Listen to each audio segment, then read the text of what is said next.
Well, so one day I had to swing into the office on the weekend. I forget what I had to come by here for. And anyway, I go to our computer room, which is basically like a 16 by 20 raised floor area.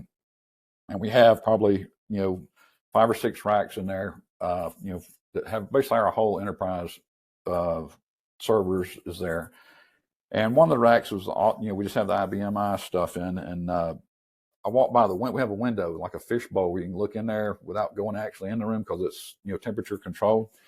So I go by and I start seeing all these flashing lights everywhere. And I'm like, what is going on? I even saw some lights, some of the machines that should have been on were not even on.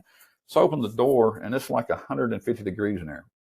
We have one huge air conditioner in there to keep all that equipment cool, and it had died.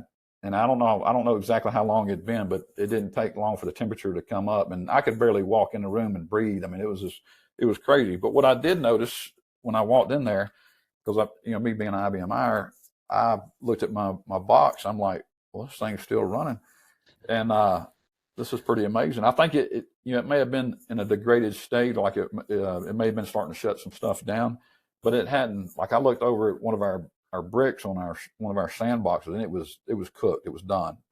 And then we had a bunch of internet boxes that were just toast. I mean, we lost a lot of equipment. We lost a lot of business time, but our IBMI it had gotten that hot, and after replacing several pieces of hardware to get our enterprise back up, we bought our IBMI back up, and it was a power rate at the time, and we ran that box probably for another year before we did the hardware upgrade.